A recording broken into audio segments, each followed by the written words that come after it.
주 52시간 근무제가 시행된 지 이제 한 달이 되었습니다. 근무 시간이 단축됨에 따라 여가 시간이 늘고 집중적으로 근무해서 업무 효율도 높아졌다는 평가가 나오는데요. 하지만 일부의 목소리를 들어보면 정작 이 제도가 실효성이 있는지 현장 점검이 필요하다는 지적도 많습니다. 그래서 주 52시간 근무 시행 한 달 노동계의 반응을 승인노동법률사무소 김선희 노무사와 전화 연결해서 이야기 나눠보도록 하겠습니다. 김 노무사님 안녕하세요. 네, 안녕하세요. 예, 지금 말씀드린 대로 주 52시간 근무제 시행된 지 한 달이 됐는데요. 먼저 전체적으로 노동계에 있은 그동안의 변화 어떤 것들 눈에 띕니까? 예, 일단 노동계에서는 근로시간 단축을 환영하는 입장인데요. 그 임금 수준 저하를 방지하기 위해서는 아직 합의해야 할 문제들이 많이 남아있다고 보고 있습니다. 예. 예, 또 정부에서도 임금 보전을 위해서 지원금을 확대했는데요. 사실상 인력 충원이 쉽지 않은 기업들에서는 이러한 지원금을 활용하기가 어려운 상황이고, 또 근로시간을 산정하는 문제에서도 혼란이 발생하고 있습니다. 일부 대기업들은 이미 몇 년 전부터 이제 근로 감독이 강화되면서 어느 정도 준비가 되어 있었기 때문에, 또 인력 충원에 어려움이 또 없기 때문에 예. PC 오프제라든지 시차 출퇴근제 등을 활용하고 있는 상황입니다. 예. 전체적으로 기대했었던 워라벨이라고 그러죠. 또는 저녁 있는 삶 이런 거는 좀 실제로 좀 나타나고 있는 거로 평가를 하십니까? 어떠세요? 전반적인 흐름이 그쪽으로 가고 있는 건 맞는데요. 인식도 많이 개선이 됐고요. 근데 사실상 이 개정법의 내용이 크게 바뀐 것은 아닙니다. 그래서 이제 아직까지는 큰 효과는 없을 것 같습니다. 예, 사실 시행 한 달 만에 무슨 삶의 또 생활의 양식 자체가 크게 바뀐다는 걸 기대하는 게 좀 너무 빠른 것 같긴 한데요. 네네. 예, 그런데 52시간 근무제가 전체 직종에서 시행하는 건 아니라고 알고 있는데요. 여기에 해당이 되지 않는 직종은 어떤 것들인가요?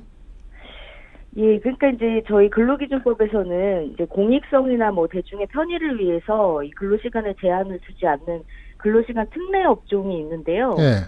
기존에는 이제 금융업이나 우편업이나 서비스업, 방송업까지 기타 등등해서 26개 이제 업종이 특례로 인정이 됐었는데, 사실 이제 올해 3월부터 벌써 시행이 됐는데, 이제 병원 등의 그런 보건 업종이나 운송 관련 업종만 5개만 특례로 인정이 되고 나머지는 다 제외가 됐어요. 예. 그래서 이제 특례에서 제외된 업종들은 이제 이 주 52시간제 적용을 받게 되는 건데요. 예. 근데 이제 이 주 52시간제가 현재 상시 근로자 수 300인 이상 기업만 적용이 되고 있거든요. 예. 그래서 이제 특례 업종에서 제외된 300인 이상 규모 사업장만 대상이 되는데, 또 이 경우에 1년 유예를 뒀어요. 그래서 이제 특례 업종에서 제외된 업체들은 또 내년 7월 1일부터 시행을 하도록 하고 있습니다. 예. 그리고 18세 이하의 근로자들 같은 경우요. 역시 주 52시간 근무제의 대상이 제대로 되고 있습니까? 어떻습니까? 이제 그 18세 미만 연소 근로자는 이제 성인 근로자랑은 다르게 하루에 7시간, 일주일에 35시간, 그리고 연장 근로는 6시간까지 한도로 일할 수 있도록 돼 있었는데요. 네. 그러니까 이제 이 기존에는 휴일 근로 시간을 연장 근로 시간을 포함하지 않도록 할 수가 있었어요. 그래서 실질적으로 주 46시간까지 일을 할 수가 있었는데, 이번에 이제 개정법에서는 연소자의 연장 근로를 1시간 줄여서 5시간으로 제한을 하고 있고요. 또 그 연장 근로의 그 산정 단위가 일주일 단위다라고 명시를 했기 때문에 최대한 40시간까지만 일을 할 수가 있게 되었고요. 그리고 이제 또 한 가지 그 앞에서 말씀드렸던 그 52시간 적용을 하는 거에 있어서 근로자 수에 따라서 차등 적용이 되는데, 30인 미만 사업장 같은 경우는 2021년부터 적용이 되거든요. 그렇죠. 근데 이제 이때도 이제 특별 연장 근로를 허용을 하고 있어요. 1년간 특별히 이제 하고 있는데, 그렇지만 연소 근로자한테는 그거를 적용할 수 없도록 하고 있습니다. 그렇게 되면은 청소년들 같은 경우는 생겨나는 문제점 같은 거는 없나요? 지금까지의 이제 이런 청소년 노동을 보면은 이제 근무 형태가 주로 아르바이트생이나 이제 산업훈련생 이런 경우가 많은데요. 이제 지금까지는 임금체불 문제가 가장 많았습니다. 근데 이제 최근에는 뭐 최저시급이나 뭐 주휴수당에 대한 홍보가 많이 되고 있어서 뭐 많이 개선이 됐는데, 기존에는 이제 법에서 정한 임금을 제대로 받지 못하는 경우가 많았고요. 예, 예. 또 이제 학교에 다니는 학생들이다 보니까 뭐 노동부에 진정을 넣더라도 뭐 조사 일정을 잡기가 쉽지 않았기 때문에 예. 뭐 노동권을 침해당하더라도 대응할 수가 없는 경우가 또 많았습니다. 예. 그렇군요. 그리고 이 주 52시간 근무제 뭐 시행되고 있지만 이거를 위반한 사업자들 같은 경우는 어떻게 됩니까? 어떤 처벌받게 되죠? 예, 뭐 이제 법에 규정된 것으로는 이제 근로시간을 위반한 사업주는 2년 이하의 징역 또는 2천만 원 이하의 벌금 처벌을 받게 되어 있는데요. 이 처벌 조항은 이제 뭐 개정법이나 기존법이나 다른 게 없습니다. 예. 근데 이제 현재까지 그 노동부 근로감독이 계속 시행이 되고 있는데, 그 장시간 근로 개선 특별감독을 실시를 하고 있거든요. 이제 그런 근로감독을 통해서 시정될 때까지 개선 보고를 계속 하도록 해왔고, 예. 뭐 이런 부분도 크게 달라지지는 않을 거라고 생각을 하고요. 그것도 이번에 이제 개정법이 통과되면서 뭐 6개월 유예 기간을 뒀어요, 처벌에 예. 대해서는. 그래서 이제 처벌보다는 이제 시정 명령을 통해서 실제로 근로시간을 단축시키는 데 목적이 있다고 볼 수 있겠습니다. 예, 예. 그리고 요즘 언론 기사를 통해서 자주 뭐 예. 등장을 하던데요. 이른바 뭐 카톡 지시. 그래가지고 퇴근한 다음에도 SNS 통해 가지고 업무 지시가 전달되고 이러는 거. 노동법률사무소에서 현장 목소리 많이 들으실 텐데 평소에 뭐 이에 대한 불편함 같은 거 호소하는 뭐 그런 사례들 없었습니까? 예, 뭐 개별적으로 그런 사례들도 있었고요. 또 이제 뭐 한 취업 포털 사이트에서 이제 설문조사를 해보니까 직장인들 85.5%가 퇴근 후에 그런 SNS로 업무 지시를 받은 적이 있다고 응답을 했습니다. 예. 뭐 이런 거는 이제 일종의 뭐 없어져야 될 기업 문화나 뭐 관행 같은 거라고 보이는데요. 이제 이런 업무 지시가 매번 이렇게 내려지는 건 아니지만 예. 한 번이라도 SNS 업무 지시가 있었으면은 뭐 그 일하는 사람 입장에서는 언제 또 지시가 내려올 수 있을지 모르니까 또 계속 예. 신경을 써야 되고요. 예. 또 이게 뭐 제때 그런 대답을 못하면은 이제 뭐 핀잔을 받게 되니까 퇴근 후에도 뭐 단체 채팅방이든지 뭐 또는 개인 채팅에서 벗어날 수가 없는 현실인데요. 예. 근데 이제 뭐 아직 통과는 안 됐지만 현재 계류 중인 법안 중에는 이제 연결되지 않을 권리라고 해서 이제 퇴근 후에 업무 지시를 받지 않도록 보호하려는 내용들이 포함되어 있습니다. 예. 퇴근 후라고 해서 카톡 온 거 읽지도 않고 그냥 가만 놔두면 또 견뎌내지는 못하겠죠. 예, 예. 예. 그런 SNS 통한 업무 지시나 업무 처리 같은 거 이런 거는 연장 근무로 볼 수는 없나요? 어떻게 돼요? 예, 그 퇴근 후에 업무 지시를 받아서 그 업무를 실제 처리하는 데까지 걸리는 시간 같은 것들을 연장 근무로 보는 게 맞지만요. 예. 사실 이제 근로시간이라는 게 그 사업주의 관리 감독 하에 있는 시간을 의미하기 때문에 이렇게 사업장을 벗어난 상태에서 그 행해지는 연장 근로를 어디까지 인정할 수 있는지는 좀 의문이 들고요. 예, 예. 근데 이제 만약에 인정이 된다면은 또 그게 상시적으로 그런 업무 지시가 내려진다면은 예. 업무 처리에 소요되는 시간뿐만 아니라 그 대기 시간까지 업무 시간으로 인정할 수 있다고 생각을 합니다. 예, 예. 일반적으로 보면은 업무 시간 이외에 연장 근무로 볼 수 있는 범위가 뭐 어디까지가 가능한 겁니까? 뭐 이제 사내에서 이루어지는 연장 근로는 뭐 보통 그 계획서를 내고 그 승인된 범위에서만 인정이 되는 경우도 많는데요. 예.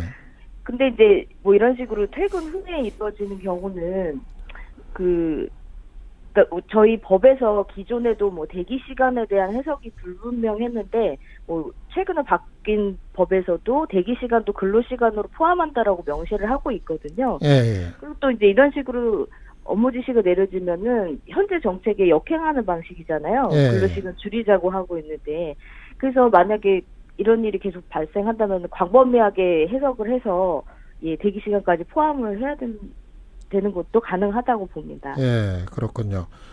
그리고 주 52시간 근무제 뭐 시행이 뭐 되고는 있습니다만은 그래도 우리나라가 이 노동 시간 여전히 긴 편에 속하는 편이죠.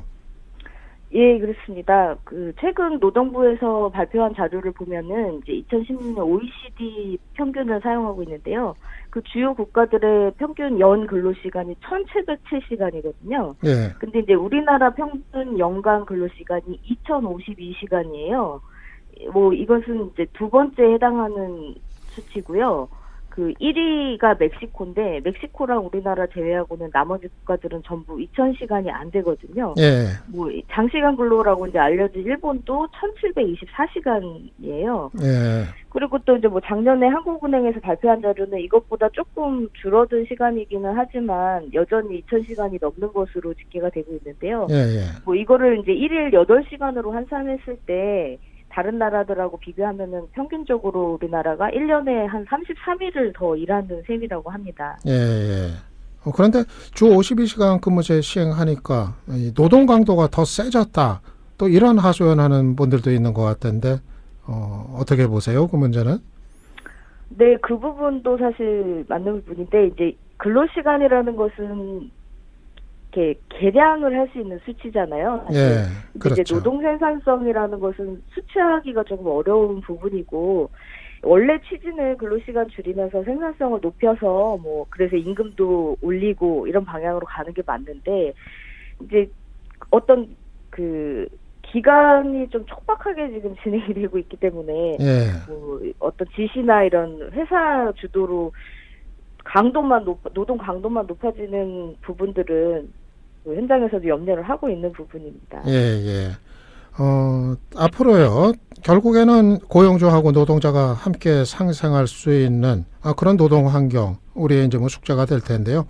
그런 쪽으로 가기 위해 가지고 여전히 필요하다고 느끼는 점이 있으시면은 좀 짚어주시죠. 예, 그러니까 뭐 노사 상생을 위해서는 이제 여러 가지 노력이 같이 병행이 돼야 되는데요. 이제 흔히 노사관계를 이제 갈등 관계라고 표현을 하잖아요. 예.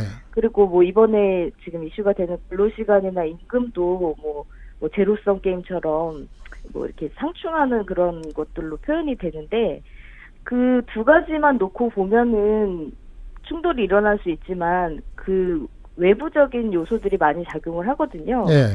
오늘 이제 뭐 정책 부분을 많이 말씀드렸으니까 정책적인 부분에서 얘기를 하자면 이 노동 정책만으로 뭐 경제를 활성화시키고 뭐 생산성을 올리고 이런 부분은 사실 한계가 있거든요. 예. 그리고 또 이제 뭐 대기업의 협력업체나 하청업체 같은 경우에는 이런 노동법을 이유로 오히려 불이익을 당하는 경우가 있어요. 예. 그래서 이제 뭐 노동 정책뿐만 아니라 관련 경제부처나 뭐 공정거래위원회라든지 이런 관련 부서의 정책적으로 유기적으로 연기가 돼야 되는 것이 중요할 것 같습니다. 예, 잘 알겠습니다. 아무쪼록 주 52시간 근무제가 저녁에 있는 삶이 가능한 그런 쪽으로 이어질 수 있기를 바라겠습니다. 네. 예, 오늘 좋은 말씀 감사했습니다. 네, 감사합니다. 예, 지금까지 승인 노동법률사무소 김선희 노무사와 말씀 나눴습니다. 국민라디오 개국부터 지금까지 쭉 우리 대리운전 1544-9416 국민 대리운전 이번엔 꼭 국민 대리운전을 부르리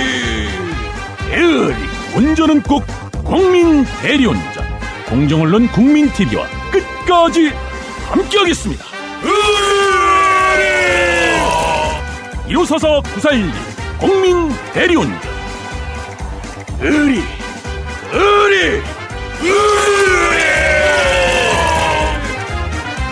1544-9416 국민 대리운전